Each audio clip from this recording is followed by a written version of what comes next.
तशरीफ़ का पता नहीं 20वां 21वां दिन है। हम अभी दुरबुक में है और यहाँ से हम निकलने वाले पेंगोंग लेक। और आज टारगेट है पहुँचने का हानले। और रात को काफ़ी ठंड पड़ी और कल भी बारिश और स्नोफॉल आपने देखा ही होगा। हालत काफ़ी ख़राब थी तो लेट उठे। पहले तो ख्याल था कि सुबह जल्दी उठे लेकिन उठ नहीं पाए। और अभी जो इंडियन ऑयल में पेट्रोल भरवाने के लिए आए हैं, ये रही है अपनी कपिध्वज। टीपू पीछे रह गया है। एक बात ध्यान रखें, लद्दाख आ रहे हैं जो भी, दुरबुक से आगे पेट्रोल पंप मिलना बहुत ही मुश्किल है। तो मिलेगा लेकिन ब्लैक में मिलेगा, उसके राइड्स काफ़ी ज़्यादा रेट हो गए। तो आप दुरबुक में ही टैंक फुल करा लें और एक एक्स्ट्रा जेरिकन भी साथ में रखें। मित्रों, लद्दाख के नज़ारे ये देखिए। इस साइड से मस्त झरना बहता हुआ, नदी का पानी। इस साइड कहाँ से ऊपर पहाड़। बड़ी सुहानी सुबह हुई है, सूरज चढ़ा हुआ है। आज माहौल क्लियर है और हो सके तो आज ही हानले और साथ में उनमिंगला कोशिश करेंगे, हो पाए तो, वरना तो भगवान के ऊपर है। और साथ में रिटर्न आएंगे पेंगोंग लेक अभी के लिए स्किप कर रहे हैं। पहला हमारा टारगेट है उनमिंगला, क्योंकि हमारे पास दिन काफ़ी कम है और दीपू को घर में प्रॉब्लम आ गई, इसलिए उनको तो निकलना ही पड़ेगा। इसलिए जल्दी से यहाँ से पकाते हैं। क्या हुआ?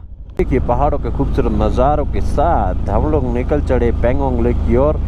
पेंगोंग लेक का आपको बताइए, दुनिया का सबसे ऊंचा सॉल्ट लेक वो भी हमारे भारत में है, जिसका 70% हिस्सा चाइना खा गया है और कुछ हमारे यहाँ भी है। अभी यहाँ से देखना पड़ेगा भाई, पेंगोंग वाला रास्ता कौन सा है, मैं भूल गया। यही लगता है पेंगोंग के लिए, यही लगता है। पूछ लेते हैं एक बार।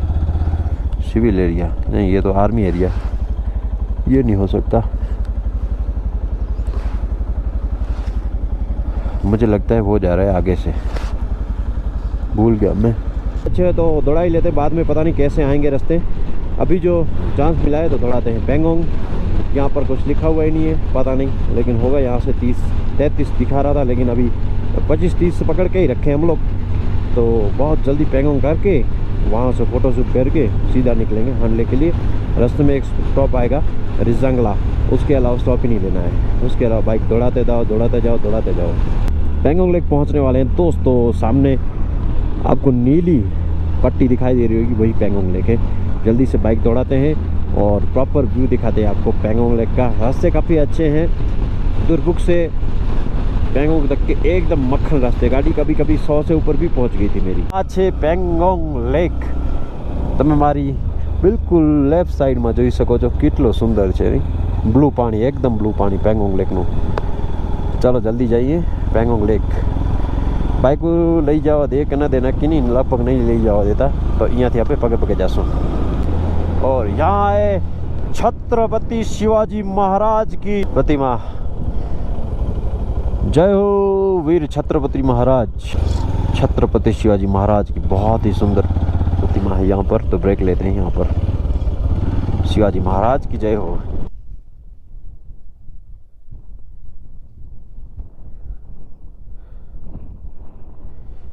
हमारे वीर छत्रपति शिवाजी महाराज, एक बार वीडियो लेते हैं इनका मोबाइल से। लद्दाख की पहाड़ियों में छत्रपति शिवाजी महाराज की प्रतिमा कितनी सुंदर लग रही है। तो आ रहे हो, बहुत सुंदर है वो पेंगोंग लेक। मारा घर थी 2900 किलोमीटर, पूरे 2900 किलोमीटर मीटर में बतावे છે। તેના પછી અમે પહોંચ્યા છીએ પેંગોંગ લેક।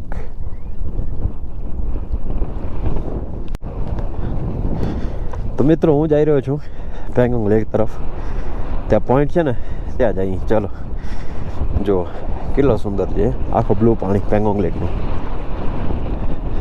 ખરેખર આ જગ્યા 70% ચાઇનાવાળે કબજો કરી લીધી છે, પણ આ 100% એક દિવસ આપણામાંથી આ જગ્યા બહુ જ સુંદર છે। આ લેક સુંદર, બહુ મેજેસ્ટિક, અને નજારા તમે જુઓ। પાણી એટલો સાફ પાણી છે, દરિયામાં પડેલા પથ્થરો પણ દેખાય છે। વાહ, પેંગોંગ તો પેંગોંગ જો। બાકી ચલો નજીક જઈને, પોઈન્ટ નથી ત્યાં આગળ, અંદર સુધી જઈએ। આજો સોલ્ટેડ લેક, પેંગોંગ લેક। હજી આગળ છે ને પથ્થરાઓ છે ઘણા બધા, ત્યાંથી બધું દેખાય છે। સાફ સાફ. અત્યારે હવાના કારણે લહેરો થાય છે અહીંયા. હું બિલકુલ પેંગોંગના કિનારે ચાલી રહ્યો છું અને દોસ્તો બધા ત્યાં છે. જલ્દી ચાલીએ, ફોટા લઈએ, વિડીયો લઈએ, પછી આગળ નીકળી જાંગલા પાર. શું પાણી છે આ લેકનું? તો પહેલાં એકવાર 2021માં અહીંયાના ફોટા તમે જોયા હશે. મારી કેબ થોડી પલટી ગઈ છે એટલે નીચે થઈ જાય છે. બટ હવા બહુ જોરદાર આવે છે અહીંયા, પવન. અને આજુ એકવાર હજી જોઈ લો, પેંગોંગ લેક પહાડો વચ્ચે આવેલું દુનિયાની સૌથી ઊંચો ખારા પાણીનું આ તળાવ છે. અને આપણે હવે નીકળી, ચલો. થાય છે લેટ, પણ ફૂટેજ જોઈ લો એકવાર હજી. તમે જિંદગીમાં ક્યારેક આવો ના આવો, પણ મારા કેમેરા થ્રુ તો જોઈ લો પેંગોંગ લેકના નજારા. પાણી કેટલો સુંદર છે, અંદર પડેલા કાંકરા પણ દેખાય છે. ખરેખર પેંગોંગ તો પેંગોંગ જેવો. અને ખાસ કરીને લદ્દાખ એરિયા છે ને, બહુ સુંદર છે. એકવાર બાઇક ટ્રીપ જરૂર કરો લદ્દાખમાં, જેમ અમે કરીએ છીએ.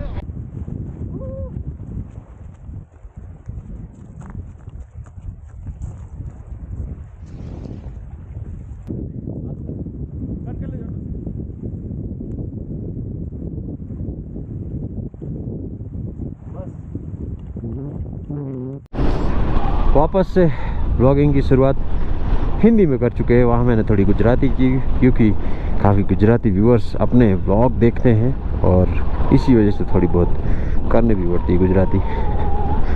काफ़ी लोगों को मेरी गुजराती पसंद आती है. और ये देखिए एक और बार मेरी बिल्कुल साइड पे कितनी खूबसूरत सी झील, पेंगोंग झील लद्दाख के अंदर. यहाँ मेरा दोबारा है, पहले भी एक बार आया था, तभी मज़ा आया था, आज भी मज़ा आया. आज वैसे ज़्यादा टाइम नहीं निकाला, रुकने का प्लान तो था लेकिन जाना ही है और काफ़ी लेट हो रहे हैं. हाँ, यही से है रास्ता रनले का. ये रोड चढ़ते ही आप सीधा पेंगोंग झील के बिल्कुल साइड में चलेंगे. पेंगोंग के साइड में यही रास्ता जाता है. ये जांगला वॉर मेमोरियल नहीं देखा तो आपने कुछ नहीं देखा. और सच में यारों, मैं दिल से बता रहा हूँ कि आप अगर यहाँ आए और रिजांगला नहीं देखा तो धिक्कार है आप पे, धिक्कार. क्योंकि रिजांगला वॉर की वजह से आप लोग ये लेक देख पा रहे हो, आप लद्दाख घूम पा रहे हो. लद्दाख में कुछ जगह ऐसी है जो रिजांगला में अगर वो युद्ध नहीं हुआ होता और लोगों ने अपने प्राणों की आहुति नहीं दी होती, खास करके आहिरों ने, तो भाई हम ये जगह पर घूम नहीं पाते. तो दिमाग में ये बात बिठा के रखो कि रिजांगला है, रिजांगला के वॉर के लिए ये जो पूरा हुआ था और जो जीते थे हमने, उसी के लिए आज जो है हम ये मतलब खूबसूरत से नज़ारे, खूबसूरत झील के देख पा रहे हैं. इसी वजह से फाइनली આપણે જઈ રહ્યા છીએ રીજાંગલા પાસ, આહિર ધામ. અને જેના માટે મેં આહિરોના કપડાં એટલે કે હૂથળ લીધી હતી ત્યાંથી, એ હવે પહેરવાનો સમય આવી ગયો છે. આજ 20-21 દિવસ છે સાથે છે, કાઢી નથી મેં, પેક પડી છે. બટ ત્યાં કપડાં ચેન્જ કરશું. અને મેં પ્રોમિસ કીધું તો રાજા ભગુને, વિવેકને, કે હું પહેરીશ અને ફાઇનલી પહેરશું જ. સમજ્યા? પહેરવું જ છે ભાઈ. લગભગ હું પહેલો વ્યક્તિ બનીશ જે ઉથણ પહેરી અને રીજાંગલા પાસ પહોંચીને ફોટો પડાવીશ આહિર ધામમાં.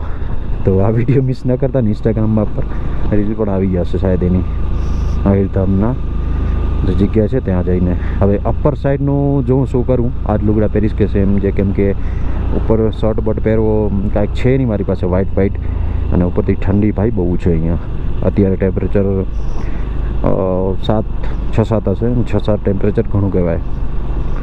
તો હવે જોઈ, લેટ્સ સી. ઉથણ તો પહેરીશ નીચેની. અને હવે જે છે આપણે આ રસ્તેથી 17 કિલોમીટર આગળ છે રીજાંગલા. હમણાં બ્રેક લીધો હતો પણ હવે કેમેરો ઓપન કરવાનું મન નથી થતો મારું, કેમ કે સાચે કહું તો થાક બહુ લાગ્યો છે. અને એલ્ટિટ્યૂડ જે છે એટલે કે જે ઊંચાઈ છે અને ઓક્સિજનની લો ક્વોલિટી છે, મતલબ લો ઓક્સિજન છે, એનો અસર મારા ઉપર થઈ રહ્યો છે મને લાગે છે ધીમે ધીમે. અને ફોર યોર ઇન્ફોર્મેશન કે આપણે જે દુર્બુકથી આગળ નીકળીને તો પછી પેંગોંગ, અને પેંગોંગથી આગળ થોડો રસ્તો ખરાબ છે, ઘણું જ ખરાબ છે. મતલબ આવો જ રસ્તો છે ખરાબ, એટલે એટલું બધું પણ ઓફરોડિંગ નથી અત્યાર સુધી, પણ આમ ખાડા બધું છે. એટલે ધ્યાનથી હલાવું બાઇક, જે બી આવતા હોય કદાચ તો, કેમ કે ફોર યોર સેફટી. અગર એક બી ક્રેશ થયો તો અઘરું પડશે અહીંયા. ફાઇનલી મિત્રો પહોંચી અહીં रिजंगला मेमोरियल. पार्किंग करूँ लीजिए અને પહે જતા અહીં બનાવવા વિડીયો. આ છે આપણો रिजंगला वॉर मेमोरियल. जल्दी થી પાર્ક કરું દઈ ક્યાંક ગાડી. ક્યાં પાર્ક કરું? આપણું છે બધું. કરી લેજે અહીંયા જ પાર્ક કરી લે. અમે જ પહે બદલાવી લુગડા અને હુથલમાં ફોટો પડાવવાનું થતો છે. તો મિત્રો ફાઇનલી તમે અને આવી ફોટા વિડીયો હાલો પહોંચી આ ગામ रिजंगला. તો ફાઇનલી આ જે સામે જોઈ શકતા હો તમે रिजंगला वॉर मेमोरियल અને આપણે અત્યારે અહીં ઉથણમાં.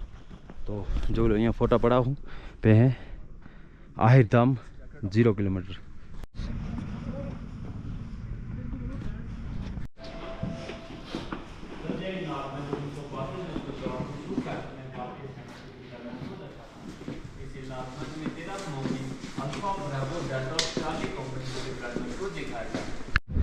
તો મિત્રો અહીંયા ફિલ્મ બતાવવામાં આવી હતી અને અહીંયા સ્મારક બનેલો છે મેજર શેતાન સિંહનું, જેના નેતૃત્વમાં 13 કુમાઓએ रिजंगलाની વોર લડી હતી.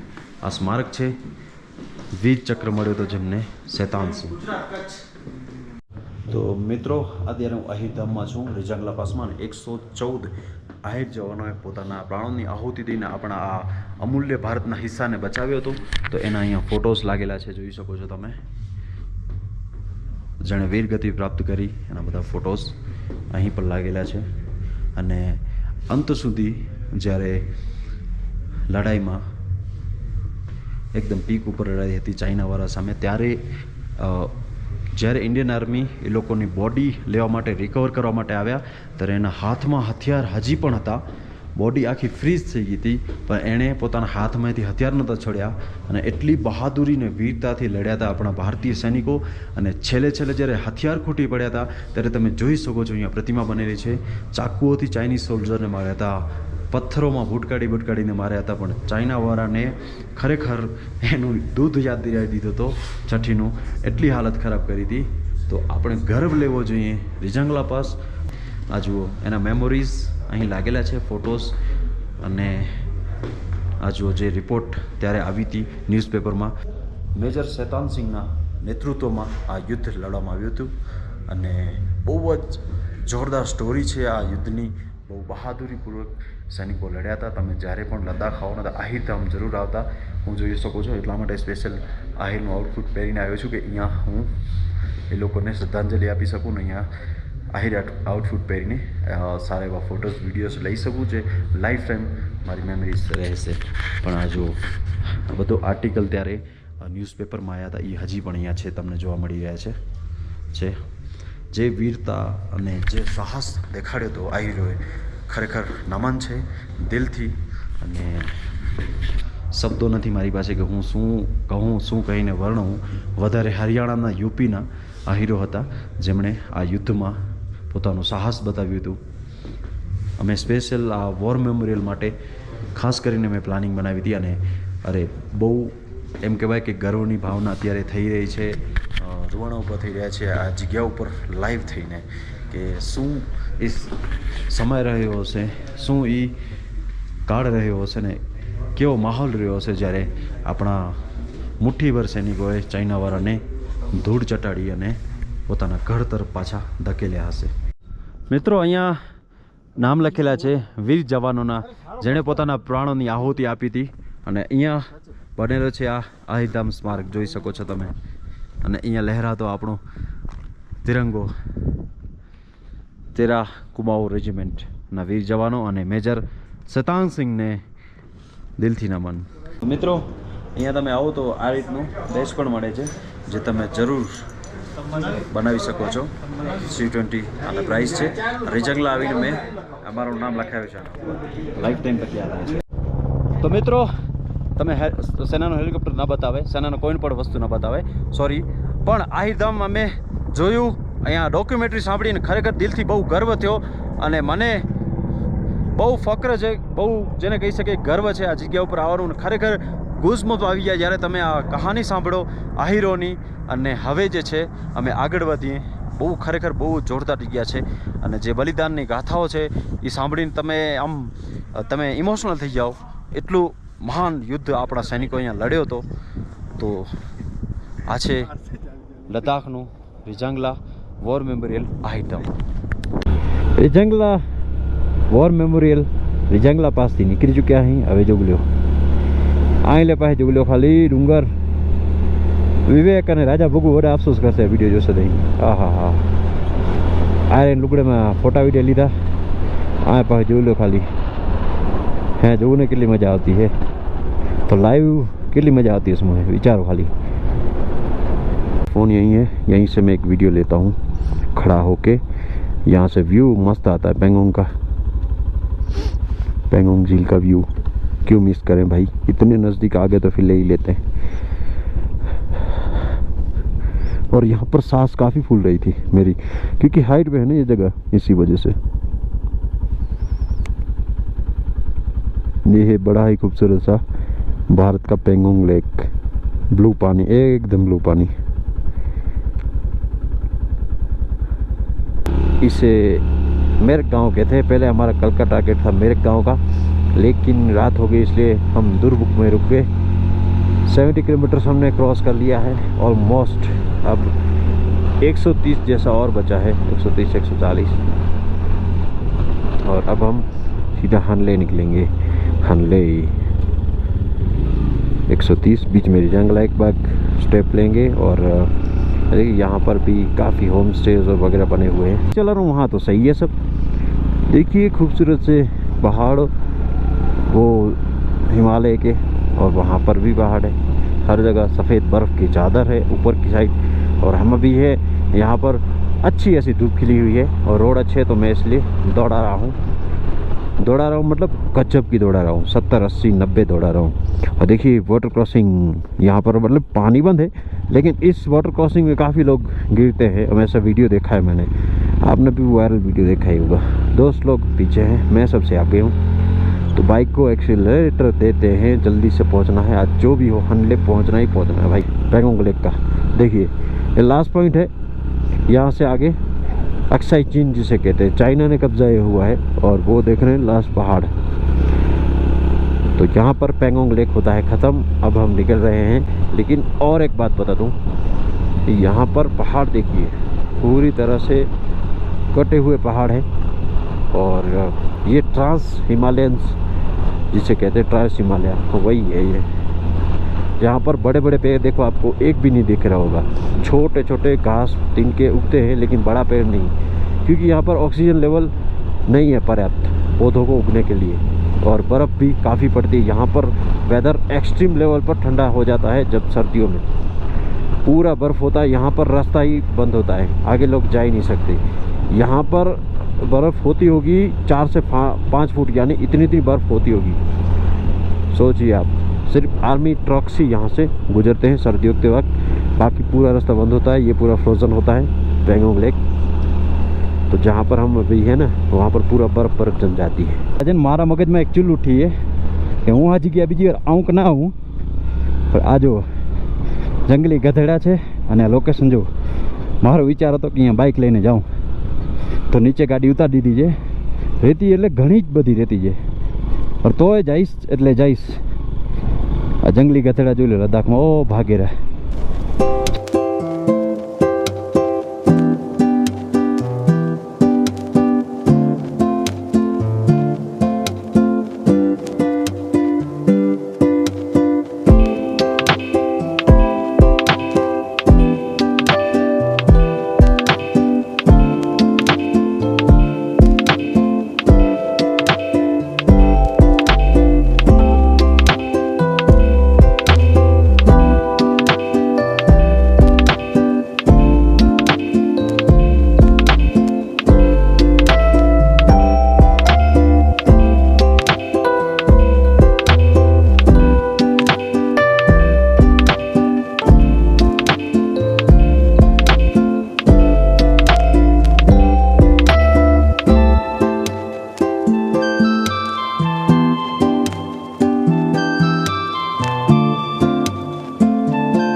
મિત્રો તો ફાઇનલી આજ રાતના પહોંચી આવે છે હાંડલે. અહીંયા હોમસ્ટે લીધો છે, એક નાનો એવો રૂમ છે જે અમને 1700માં પડ્યો છે પર night. Thanks for watching this video. C you in the next video.